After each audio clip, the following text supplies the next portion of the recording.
All right, how's everybody doing today? It's Jonathan from Jon Ford Woodworks, and with all the talk that's been going around about lumber prices and how high they've gotten, I thought I would give y'all my 2 cents on not just lumber prices, but general chat, I guess, about construction lumber like you find at the big box stores versus hardwoods that you might find at a specialty wood store, lumber yard. Why it might be more advantageous to buy those types of woods as opposed to the construction lumber from the big box stores. And then also talk a little bit about milled lumber versus rough lumber, wood movement, moisture. We're just gonna talk wood for a minute, I guess. We'll see where it goes. First things first, that seems to be what everybody's talking about is the rising cost of lumber. So some good and bad news, I guess, is that yep, the price of construction lumber, you know, your 2x4s and your your 2x6s and your 2x8s and your 4x4s and your plywood, all that stuff is really high. Why? There's lots of videos out there that really go into depth with charts and all sorts of cool data. I'm actually going to link 2 of them that I really enjoyed in the show notes. Basically, it boils down to the simple answer is it's economics 101. Supply is down, demand is up, and there you go. You know, people are building lots of houses, they're doing home renovation projects. Lots of people have gotten into doing some DIY stuff, into woodworking. So, you know, like I said, economics 101. Lots of demand, supplies down, prices are up. But the good news is that the prices for hardwoods has not really changed at all. In fact, they're pretty much the same as they've been for a while. So if you're somebody that's just getting into woodworking and you've been basically buying your wood from a big box store, now's a really good time to go and check out what your specialty wood dealer has to offer. There almost surely one in your area, like where I live, there's several. They all kind of have their pluses and minuses, but they all basically sell all sorts of hardwoods. And if you're into wood, which if you're into woodworking, I assume you are, going to the lumber yard is like going to the toy store. It's just, for me anyway, I love going. I stop in all the time just to see if there's something randomly that they might have that I like. And sometimes I end up doing what I did with all this wood I've got laid out on the table. I just dropped in. I think I needed really just like one thing. I can't remember what it was. They had a bunch of cool stuff. I needed a few other things, so I grabbed all this. Just to give you an idea though, all of this wood on this table, so just a piece of oak that was actually an offcut that they gave me, 2 big thick chunks of beech, a piece of canary wood. I got 2 of these, which this is Angelique. I've never actually used it before. Same deal. They just gave it to me to check out. And then I've got, this is actually Bolivian rosewood. And I got this just to kind of make a comparison to walnut, which is what we have here, a big piece of walnut. We've also got a really wicked looking piece of cherry and some curly maple. So all of this wood costs me $228. All this random hardwood goodness costs $228. You might be thinking, well, holy shit, that's a lot of money for a table full of wood. Now granted, it may not look like a lot, but this is a pretty decent amount of wood. I'll be able to do a lot with it.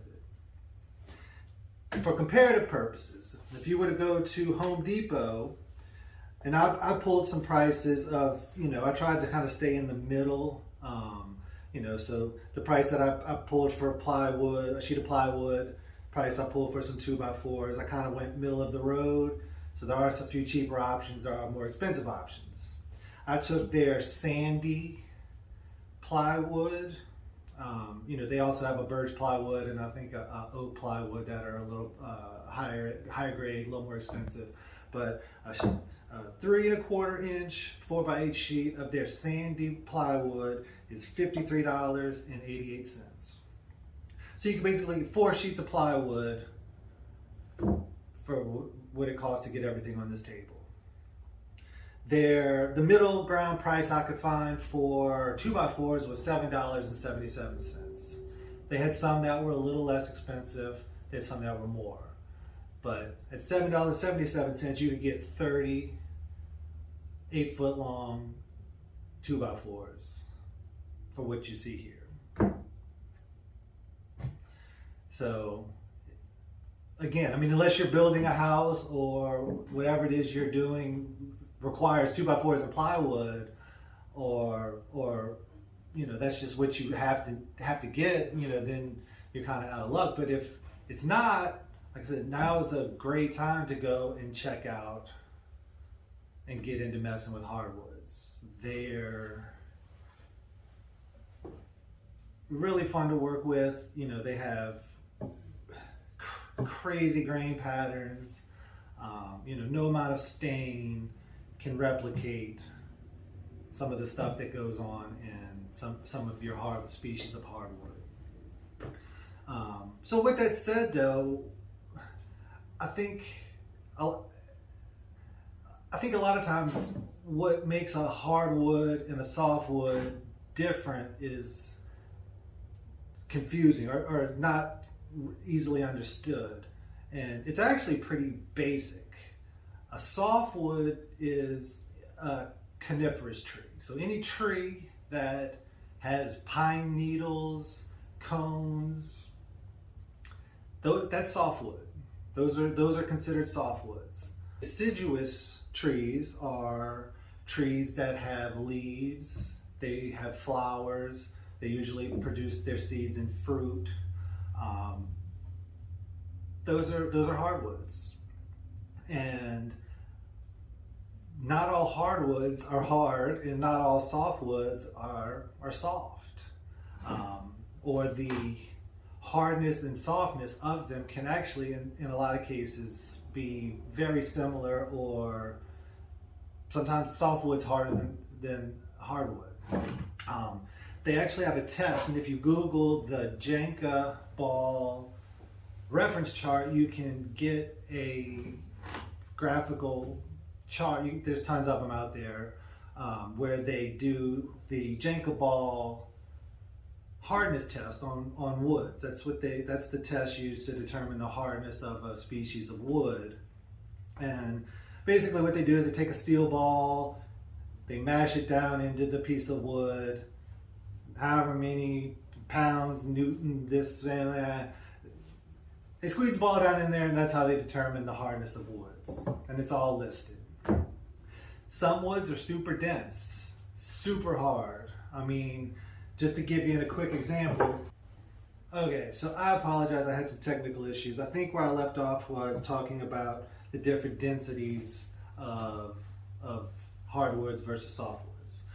What I was going to do, or what I was doing when I think things went south, was I was pulling up this piece of Bolivian rosewood. Bolivian rosewood is super dense, one of the more denser woods that you can get. On the Jenga ball test, Bolivian rosewood measures in at 1960. Higher the number on this test, the more dense or the harder it is. The lower the number, the softer it is. By comparison, walnut, which looks very similar to Bolivian rosewood, is only, where is my walnut? 1010. So 1960. So this is almost twice as dense as walnut. Looks totally the same. Bolivian rosewood, something this dense, a little tricky to work with. You know, if you want to hand plane it or anything by hand, it's gonna put you through a workout. It's gonna put your tools through a workout. So it'll dull your saw blades. Walnut, on the other hand, won't. It's super easy to work with. It's not gonna dull your blades. It's easy to sand, all that. Very beautiful, popular hardwood that is not ultra dense. Just to give you an example, what do we say? So this walnut measures 1010, so 1010 on the Janka ball hardness test. Southern yellow pine, like, you know, all the 2x4s and everything at the big box store, is 840. So there's not a whole lot of hardness difference between this piece of walnut and your standard 2x4, just to give you an idea. Some hardwoods are even softer than pine. Poplar, 540. Cedar, 600. So two hardwoods, and there's more. I mean, I won't sit here naming them all, but there's tons of hardwoods that are actually much softer than the most commonly known softwood, which is pine. Again,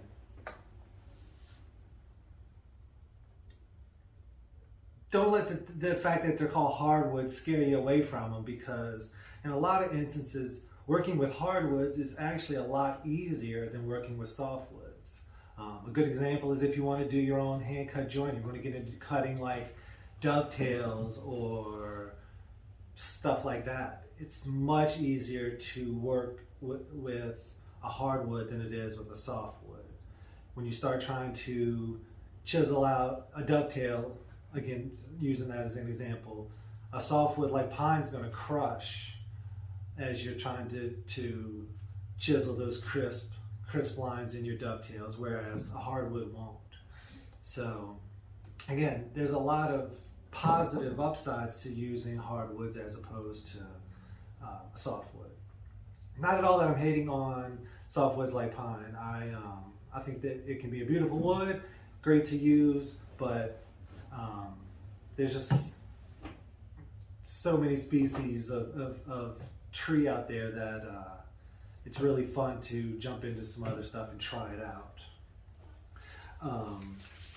Generally speaking though, the densest hardwoods are your tropical hardwoods. Again, Bolivian rosewood is a good example.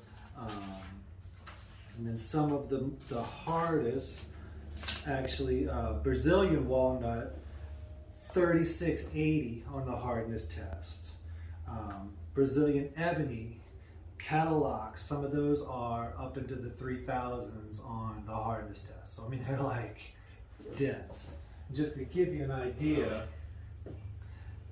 this is a piece of Cadillacs, and I know you can't feel it, but it literally feels like a brick. Like I could not dig my finger into this if I wanted to. I mean, this thing is like rock hard. And it's a super dark wood, like ebony. So maybe you're thinking like, man, I really want something dark like an ebony or a Cadillacs, but I don't want to mess with that thing is so hard. Like I don't want to mess with that, you know. So there's other options. This is called wingay. Wingay is much less dense, albeit it's a pretty hard wood. It's not so hard that it's going to tear up your tools or be difficult to work with. and it's very dark. I mean, it's a little lighter. I mean, different pieces can have be much darker, some can be lighter, but it can make a great alternative to like a Cadillacs or ebony if you're looking for something really dark. I'm just going to give you an example. So another thing that I always hear people talk about when it comes to lumber is buying it rough versus buying it already milled or dimensioned, however you want to look at it. When you go to your hardwood dealer, he will have some wood that has been milled. Sometimes they will tell you they have lumber that's S4S, which is square on all four sides, or they might tell you they have some that is S2S, where it has one flat face and one square edge. Buying lumber like that is not a problem. In fact, all of this stuff up here would actually be considered milled lumber, meaning that they either squared it on one face or on one face and one edge, or on both faces and both edges. It's how a lot of them put it out. Most, like the place that I bought all this lumber from, doesn't put out a lot of rough lumber, but if you ask them to go in the back, they'll take you in the back and you can pick through all of the rough lumber that they've yet to mill.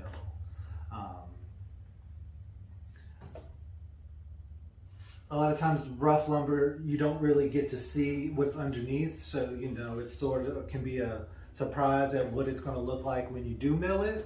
You know, so that's one advantage of buying it already milled. But of course, you do get it for less money if you buy it rough.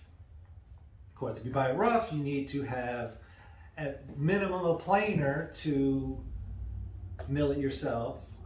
A joiner would be good to have, but you can use a planer and either your router table or your table saw in place of a joiner.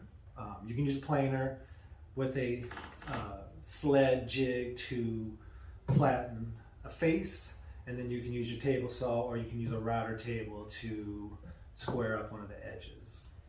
But again, a joiner makes that a whole lot easier. Another question that I always get asked about is it more advantageous just to buy wood that's already been milled, or invest in the equipment to mill it yourself? I personally think that if you have the ability to mill it yourself, that's the way to go. Reason being is, in theory, all of this lumber in front of you was milled before I bought it. Whether they're square on all four sides, and what I mean there is, you know, this face, you know, using this board as an example, this face should be perfectly flat and parallel to this face, which is also perfectly flat. And then each edge should be perfectly square to each face, as well as parallel to one another. So you got a board that's perfectly parallel, perfectly flat, square to all the other sides. And the problem is wood is constantly taking in moisture, releasing moisture. When it does that, it can change. So again, using this particular board, and I don't know if it'll pick up on camera because it's minor, but if you look at it, you can actually see that it is slightly bowed. Whether it was like that when I took it home, or if it's just happened since it's been sitting here in my shop, I don't know. But that board has got a bow in it. Again, I'm not sure if this is going to show up, but as you can see, that board bowed. Therein is why, even though I occasionally buy milled lumber, I prefer to buy it rough, and I appreciate that I have the ability to mill it myself in my shop. Because what happens is, as I said, wood is always releasing in moisture and taking out moisture, especially when you cut it. So, you know, if you take a piece of wood and you plane it or you cut it, you're exposing fresh wood, which it makes it easier for that piece of wood now to either take in moisture if there's moisture in there, or release moisture if there's not.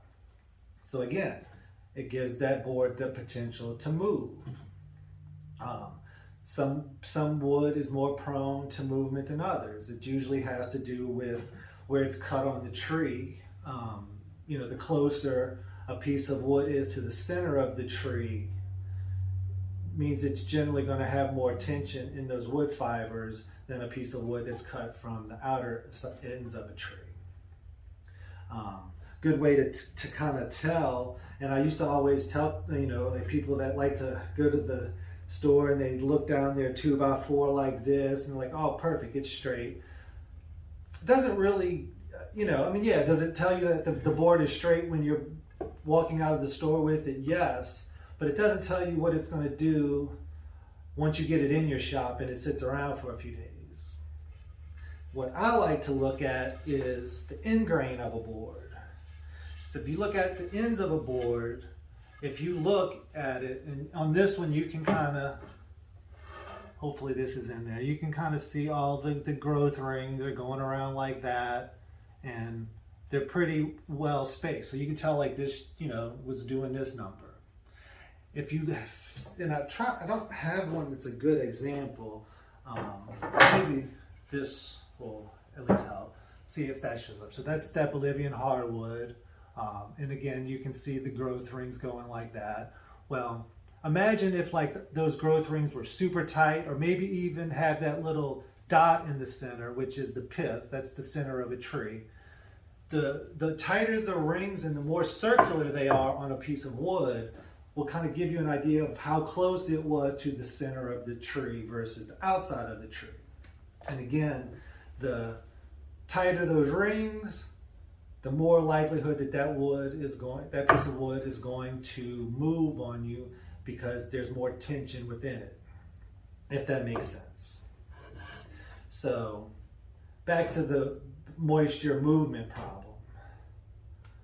And again, for me anyway, where the problem comes in is that I could go and buy this piece of canary wood, which is really cool looking.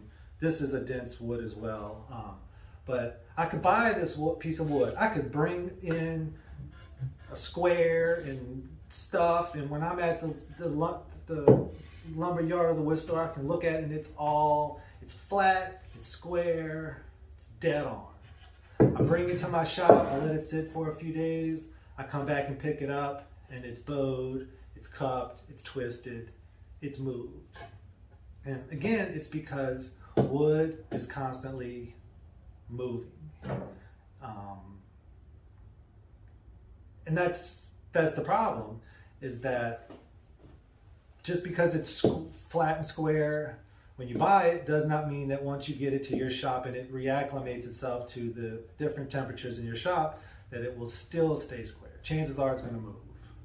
In fact, I'm looking at this one, and I was pretty certain that this one was straight when I bought it, but if you can see, it's not flat anymore either. So, yeah, look at that one. That one is, see, not flat. So, all this wood that was at some point in theory milled flat is not flat anymore, and will have to be milled again.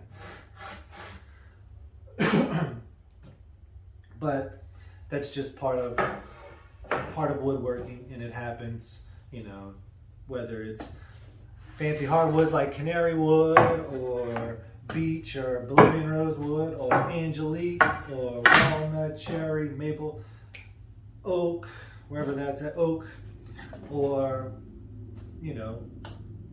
yellow pine from the big box store. They all will move.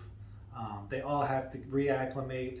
So when you buy it from the store and you bring it to your shop, it's always generally better to let the wood sit for a little while and acclimate to your shop before you go to working on it, because this is what can happen. You know, you bring it in, it looks nice, you start making your thing, whatever it is, get halfway through, you come back the next morning and all your wood has moved on you, and you're like, well, why? It's because of moisture. Wood is constantly absorbing moisture. Another good reason to buy wood and let it sit is because that's over time how it will dry out even more. A lot of times what I do, and in fact most of the wood that is sitting up here probably won't get used for months. Sometimes wood will sit in my shop for even over a year before I mess with it. And it's just sort of like this constant revolving cycle of, you know, I go out, buy wood, I let it sit, I use the stuff that I bought previously, and the cycle keeps going. I mean, it's only if I just have to go run out and buy something to use right away, because I have no other choice, that I do that. Generally speaking, if you can buy it, let it chill, that way you can kind of let the moisture mellow, then do your work on it. Another good tip when it comes to wood movement and moisture is try to get it, you know, if you're making a box, and so you're going to take your pieces of wood and you're going to mill them back flat and square them up and cut them into the right length and put your box joints or whatever you're doing with it. You know, if you plane it, because again, whenever you expose fresh wood, you're increasing the likelihood of it moving. So if I was going to reflatten this board, mill it straight again so I could use it, I would want to ideally turn it into whatever I'm wanting to turn it into straight away. You know, join it, plane it, whatever I got to do, and then make whatever it is I'm making. That doesn't always work out for us though, you know. I mean, you might only have a certain amount of time, so you got to get in there and, you know, maybe you only get it jointed and planed. You know, you get it all ready, it's ready to go, but you got to stop. And it's like, all right, I'm gonna come back the next morning and I'm gonna finish it. Problem is, like I said, you've exposed the whole board, it's all fresh, so it could potentially let out some moisture, absorb some moisture, and move again on you. So then you come out the next morning and your nice flat board has once again moved. If your shop is climate controlled, this will be a lot less of an issue, but like most of us, it's probably not. So some things you can do to help avoid that, you know, like I said, if you did take the time to get a piece of wood ready to go, but you had to stop, bring it in your house where the temperature is a little more regulated, the humidity is regulated. That can help.